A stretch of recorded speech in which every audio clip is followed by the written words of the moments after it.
The late afternoon sun hung low, casting a golden glow through the heavy dust that swirled around the corral. Shouts echoed, ropes swung through the air, and another cowboy hit the hard ground with a thud that shook the fence posts. Above him, a magnificent black stallion reared, muscles gleaming, mane flying like a banner of dark flame. The watching crowd gasped as the rider scrambled clear, coughing and cursing. The great horse snorted, pouring the earth with a fierce, restless energy.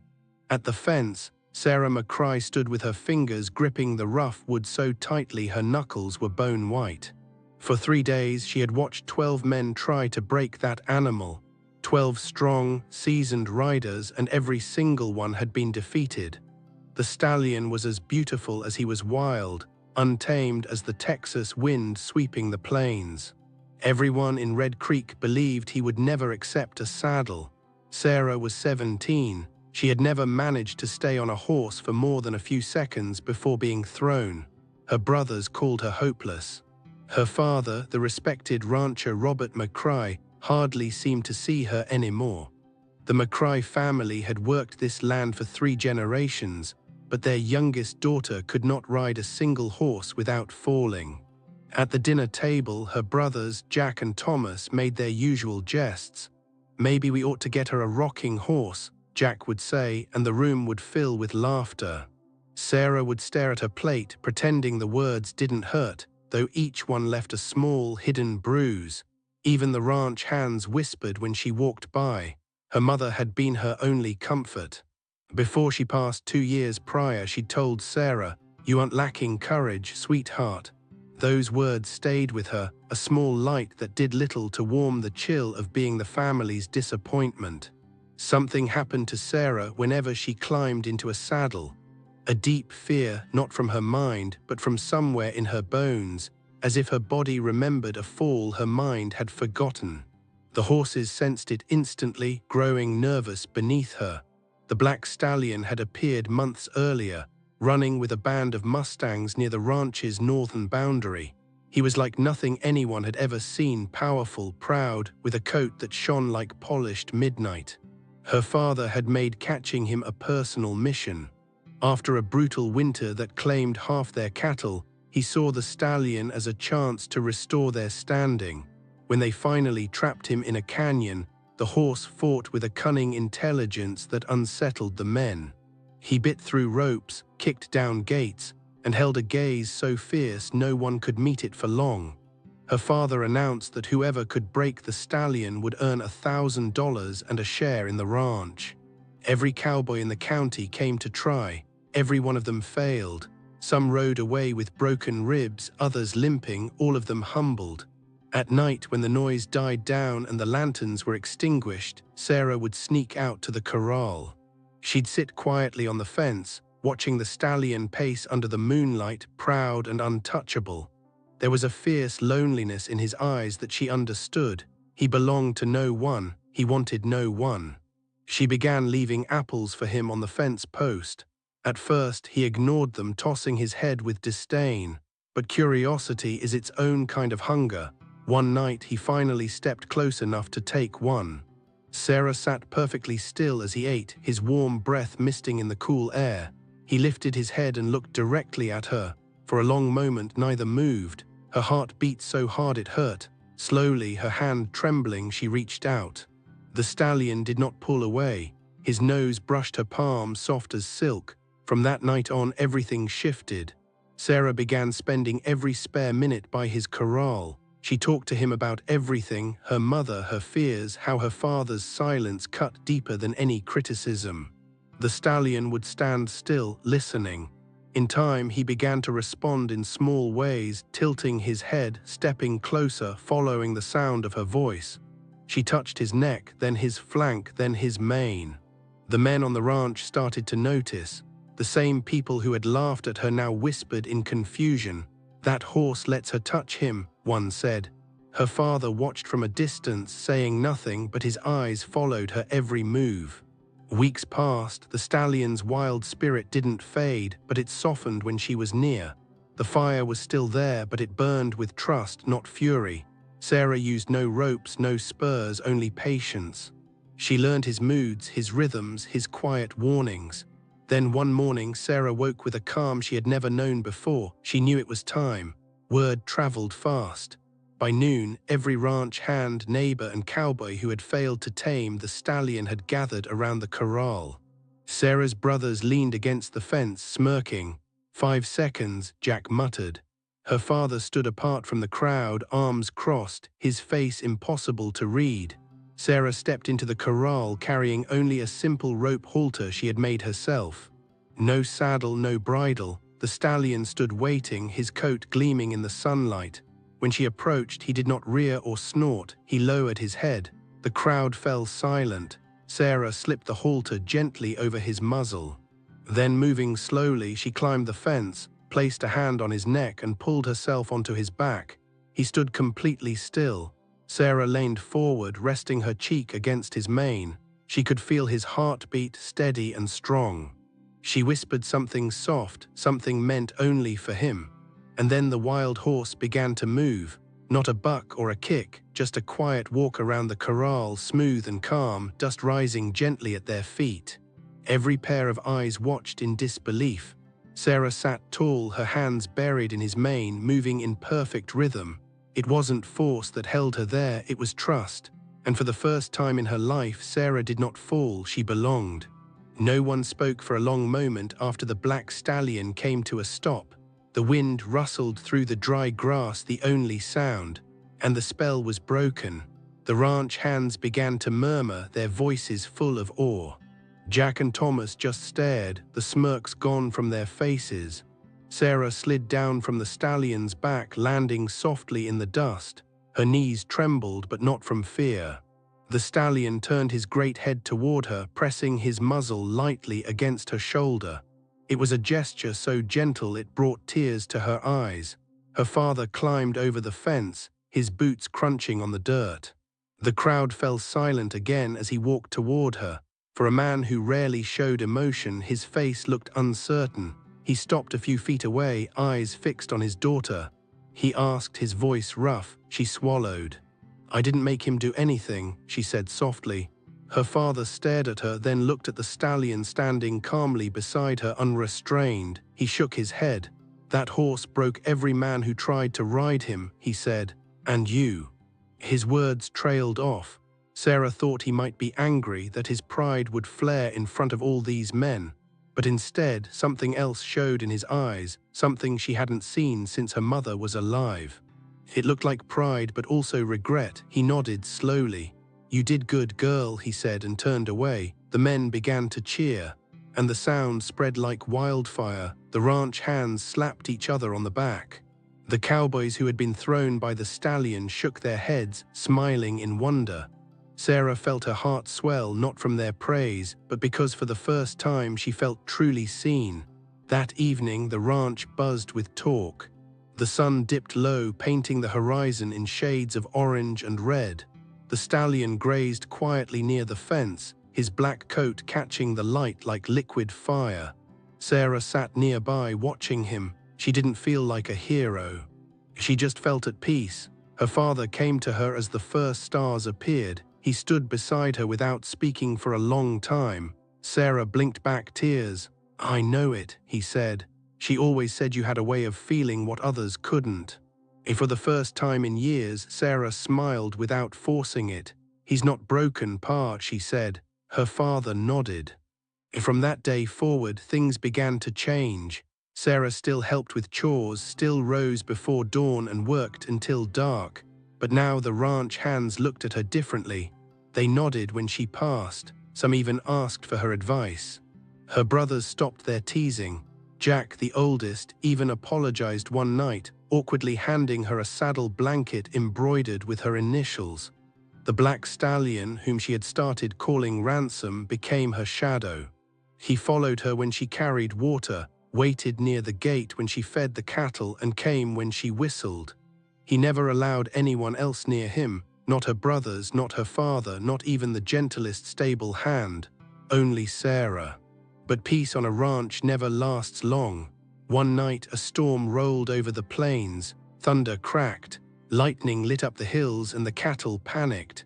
The herd broke through the lower fence and stampeded toward the open prairie. The ranch erupted into chaos. Men grabbed lanterns, shouting orders into the wind. Sarah ran out of the barn barefoot, her hair whipping in the storm.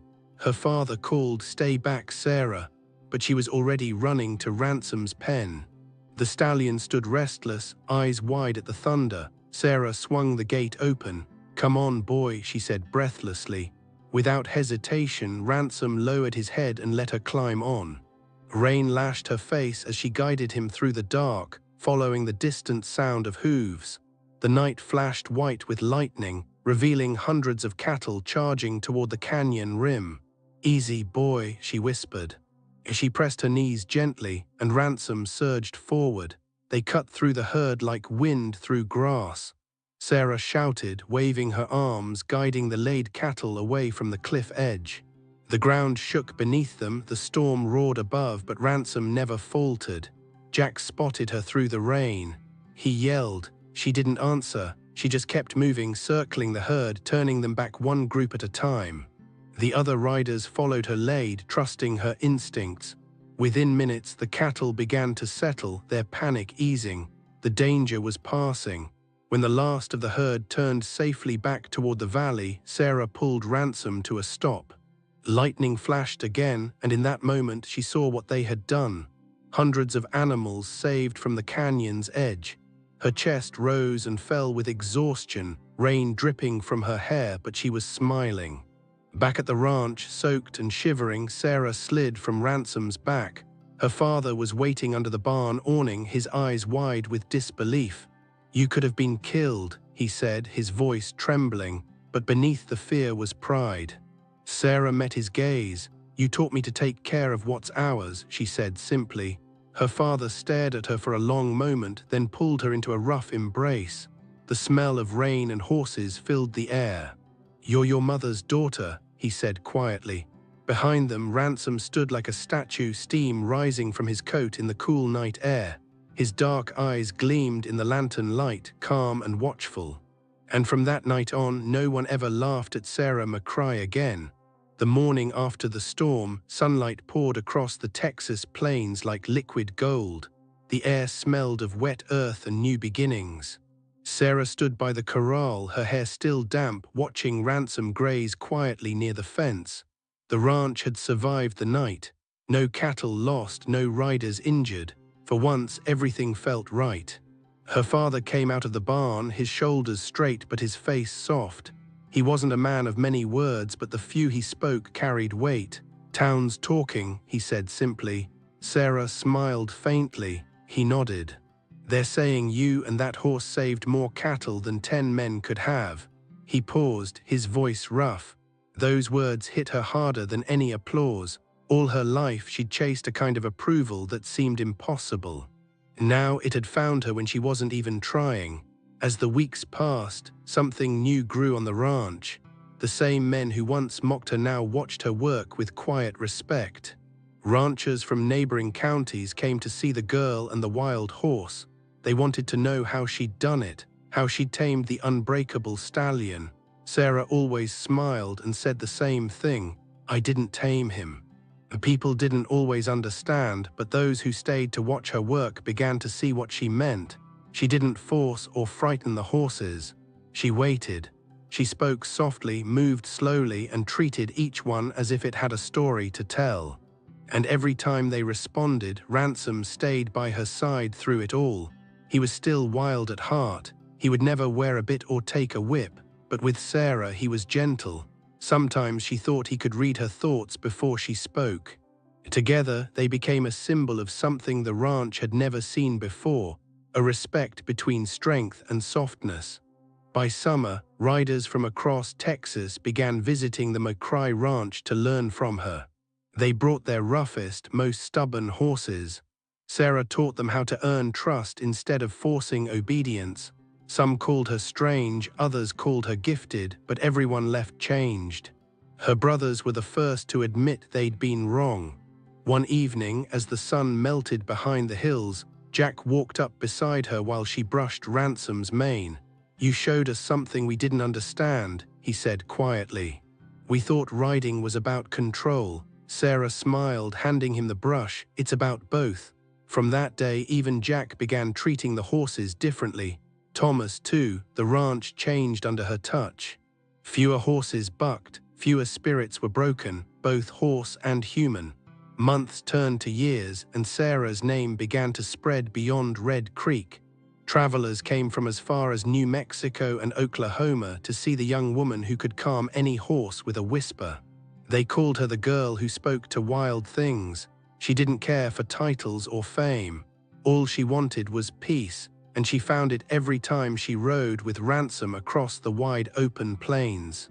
Those rides became her prayer, her way of thanking the land, and her mother for guiding her heart where her hands once failed. But even peace carries its tests. One autumn afternoon, a stranger rode into Red Creek. He was a tall man with a scar along his jaw and a horse that fought the rains like a trapped storm.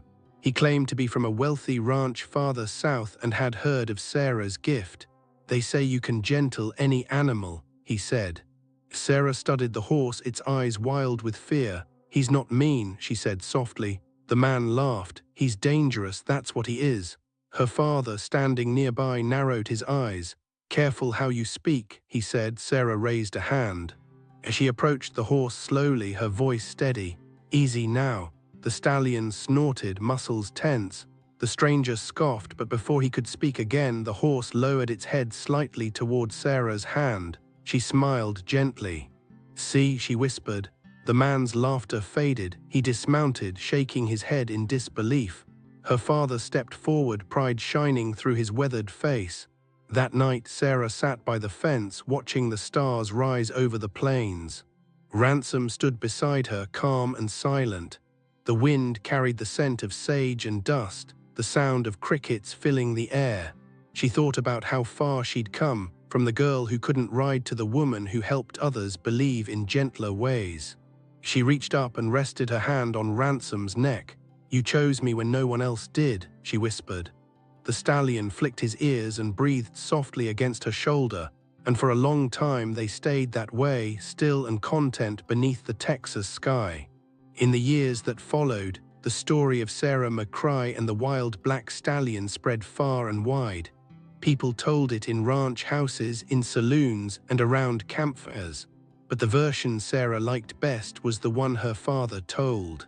He never called it a tale about taming a horse. He called it a story about finding your own strength, about the courage to be different in a world that demanded you be the same. Sarah's ranch became a place of learning and kindness, where horses were treated not as beasts to be conquered, but as partners to be understood. And long after her hair turned silver and her hands grew lined, Ransom still roamed beside her, wild and free, never truly owned but always home. And in the quiet evenings, when the sun dipped below the horizon and the air turned cool, neighbors swore they could still see them riding together, girl and horse silhouetted against the crimson sky, moving as one. If this story found a home in your heart, we'd be mighty grateful if you'd give it a like, share it with a friend, and subscribe for more journeys into the spirit of the West. There's always another tale waiting just over the next ridge houses, in saloons, and around campfires. But the version Sarah liked best was the one her father told. He never called it a tale about taming a horse. He called it a story about finding your own strength, about the courage to be different in a world that demanded you be the same. Sarah's ranch became a place of learning and kindness, where horses were treated not as beasts to be conquered, but as partners to be understood. And long after her hair turned silver and her hands grew lined, Ransom still roamed beside her, wild and free, never truly owned but always home. And in the quiet evenings, when the sun dipped below the horizon and the air turned cool, neighbors swore they could still see them riding together, girl and horse silhouetted against the crimson sky, moving as one. If this story found a home in your heart, we'd be mighty grateful if you'd give it a like, share it with a friend, and subscribe for more journeys into the spirit of the West. There's always another tale waiting just over the next ridge.